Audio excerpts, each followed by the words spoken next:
जय श्री राधे दोस्तों आज हम चलते हैं प्रयागराज और हम जानेंगे महाकुंभ के बारे में। और महाकुंभ के बारे में बहुत से लोगों के मन में सवाल उठते रहते हैं कि कब ये लगता है, कितने सालों बाद ये दोबारा लगेगा। ऐसी ही बातें हम इसके बारे में जानेंगे। इस पूरी वीडियो को देखते रहिएगा। साल 2025 के शुरू होते ही उत्तर प्रदेश के प्रयागराज में महाकुंभ का आयोजन हुआ है। इससे अच्छी और क्या बात है। महाकुंभ का नाम लेते ही हमारे मन में एक इमेज क्रिएट होती है कि वहां तो साधु ज्यादा मात्रा में पाए जाते हैं, जिन्हें अघोरी या नागा साधु भी कहा जाता है।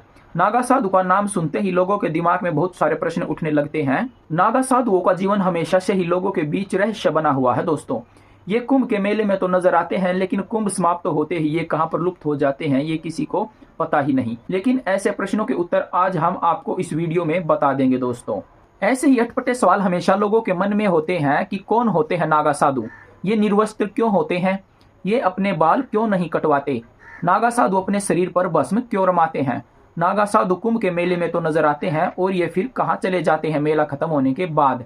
ऐसे ही ये सवाल लोगों के मन में अक्सर रहस्य बनाए रहते हैं। दोस्तों, लेकिन इस वीडियो में हम सभी इनके उत्तर के बारे में जानते हैं। इसमें सबसे पहले प्रश्न के उत्तर के बारे में जानने का प्रयास करते हैं।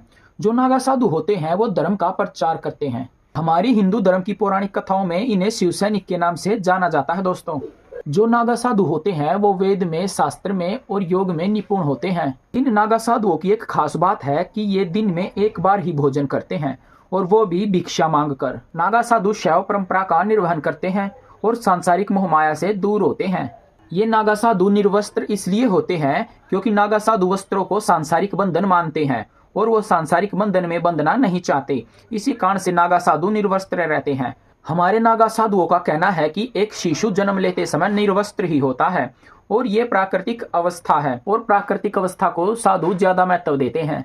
ये साधु अपने सिर के बाल इसलिए नहीं कटवाते, ऐसा करके वो खुद को भगवान शिव के करीब मानते हैं, क्योंकि भगवान शिव भी जटाधारी ही है। नागा साधु अपने शरीर पर भस्म इसलिए लगाते हैं क्योंकि उनका मानना है कि ये शरीर एक राख है जो इसी मिट्टी में मिलकर खाक हो जाएगा और जो मृत्यु और पुनर्जन्म के चक्र से मुक्ति का प्रतीक है। नागा साधु अपनी तपस्या ज्यादातर पहाड़ों में करते हैं ताकि कोई भी इनका ध्यान न भटका सके। ये कुंभ के मेले में स्नान करने के बाद फिर से प्रकृति की गोद में चले जाते हैं अपनी तपस्या पूर्ण करने के लिए। ये अपना जीवन ज्यादातर दुर्गम इलाकों में तपस्या कर बिताते हैं। आपने एक बाबा का नाम भी सुना होगा, अघोरी बाबा। क्या अघोरी बाबा और नागा साधु अलग अलग होते हैं या फिर नागा साधुओं को ही अघोरी बाबा कहा जाता है? इसके बारे में भी आज जान ही लेते हैं। नागा साधु और अघोरी बाबा अलग अलग होते हैं। ये दोनों ही हिंदू धर्म के साधु संत होते हैं, लेकिन इनके बीच कई अंतर होते हैं। इनको अच्छे से जानते हैं। नागा साधु भगवान शिव के साधक होते हैं, वहीं अघोरी बाबा भगवान शिव के उपासक होते हैं। एक साधक में और एक उपासक में क्या अंतर होते हैं वो आप स्क्रीन पर देखकर यहाँ से पढ़ लीजिए और इसके बारे में अच्छे से जान सकते हैं। नागा साधुओं का जीवन सांसारिक सुखों से दूर होता है। अघोरी बाबा शमशान भूमि में रहते हैं और वो शमशान की राख ही अपने शरीर पर लगाते हैं। नागा साधुओं का संबंध शैव परंपरा से माना जाता है। इनका जीवन कठिन होता है। वहीं अघोरी बाबा शरीर के हिस्से को ढकने के लिए जानवर की खाल या कपड़े का इस्तेमाल करते हैं, लेकिन नागा साधु कपड़े को त्याग देते हैं, वो कपड़े को धारण नहीं करते। अघोरी बाबा का मानना है कि हर एक व्यक्ति एक अघोरी के रूप में ही जन्म लेता है। नागा साधुओं की परंपरा की शुरुआत आदि गुरु शंकराचार्य ने 8वीं शताब्दी में की थी। नागा साधु दुनिया के सबसे बड़े योद्धाओं में से एक है। दोस्तों, इसका हम आपको एक सत्य घटना का उदाहरण भी बताते हैं। ये महात्मा साधुओं के साथ साथ योद्धा भी हैं। वर्ष 1748 में अहमद शाह अब्दाली ने इलाहाबाद पर हमला कर दिया था। तब नागा साधुओं ने ही अब्दाली की सेना के खिलाफ धर्म की रक्षा के लिए युद्ध लड़ा था। दोस्तों, यदि नागा साधु उस युद्ध में हिस्सा ना लेते तो आप जानते हैं क्या होता। आज भी नागा साधु युद्ध में कुशल हैं, लेकिन वो अपने शस्त्रों का खुलकर प्रयोग नहीं करते। भारत में आज भी नागा साधुओं की संख्या 4 लाख से ज्यादा है। दोस्तों, कई देशों की तो इतनी आर्मी की संख्या भी नहीं होती। आपको बता दूं कि नागा साधु हिंदू धर्म के साधु होते हैं। ये शास्त्र एवं शस्त्र का दोनों का ही ज्ञान रखने में माहिर होते हैं। नागा साधु त्याग, तपस्या और मजबूत इच्छा शक्ति के प्रतीक होते हैं। नागा साधु किसी सांसारिक वस्तुओं का उपभोग नहीं करते। वे सांसारिक वस्तुओं को त्याग चुके हैं। वस्त्रों को ये त्याग चुके हैं, संपत्ति का त्याग कर चुके हैं, परिवार इनने त्याग दिया है। इन नागा साधुओं का न तो किसी रिश्तेदार से संबंध होता है और न ही किसी मित्र से। यहाँ तक कि ये अन्न का भी त्याग कर चुके हैं। दोस्तों, ये त्याग ही उनकी सबसे बड़ी तपस्या है और मृत्यु से इन्हें डर नहीं लगता, क्योंकि ये मृत्यु पर विजय प्राप्त कर चुके हैं। इन नागा साधुओं का एक नियम होता है कि ये दिन में एक बार ही भोजन करते हैं और ये 7 घरों में भिक्षा मांगते हैं। यदि इनको 7 घरों में भिक्षा ना मिले तो ये 8वें घर में भिक्षा नहीं मांगते, क्योंकि ये भिक्षुक होते हैं।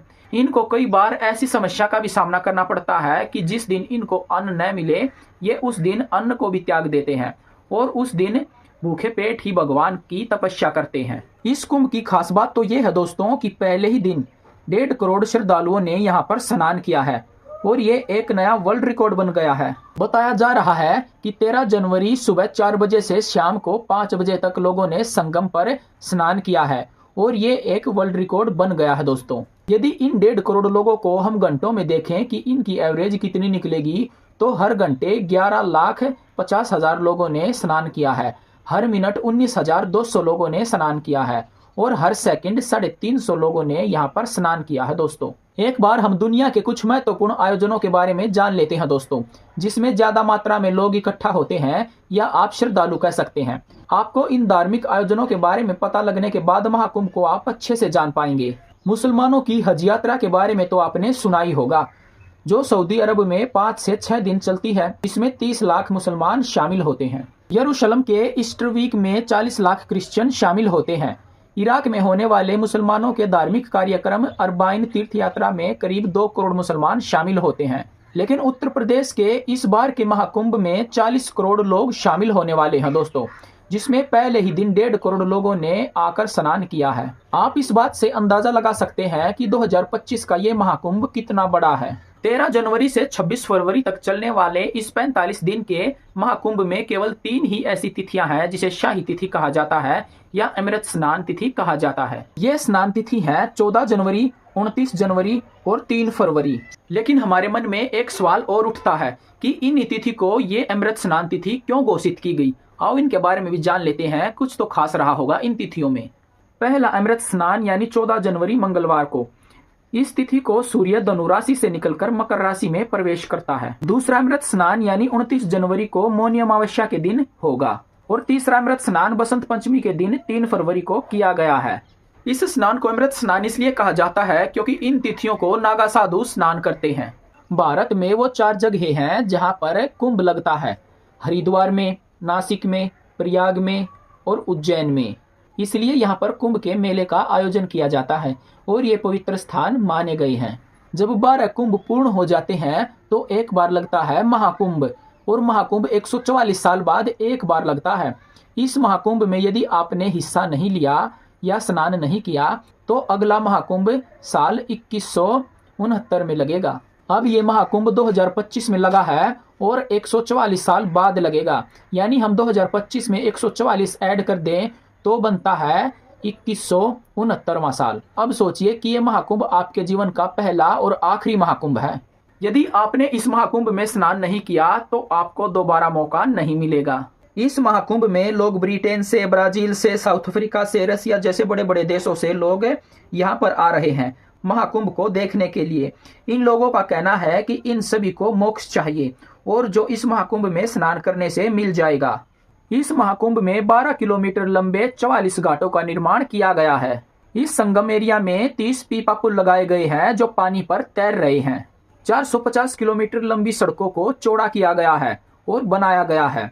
67,000 लाइट लगाई गई है दोस्तों और 1.5 लाख शौचालय बनाए गए हैं। इस मेले के एरिया में 55 पुलिस स्टेशन बनाए गए हैं और सुरक्षा के लिए 45,000 पुलिस कर्मियों को वहां पर सुरक्षा के लिए तैनात किया गया है। 3,000 से ज्यादा कैमरे लगाए गए हैं और ये अनुमान लगाया गया है कि भारत से तो लोग आ ही रहे हैं मेले में और भी बाहर के 60 देशों से लोग आ सकते हैं स्नान करने के लिए। यदि ये छोटी सी वीडियो आपने लास्ट तक देखी होगी तो आप जान पाएंगे कि सनातन धर्म किस तरह से आपको मोक्ष के द्वार तक ले जा सकता है। वैसे आपको इस महाकुंभ की जानकारी के बारे में कैसा लगा कमेंट करके जरूर बताना और वीडियो को लाइक शेयर सब्सक्राइब जरूर कर देना। जय श्री महाकाल।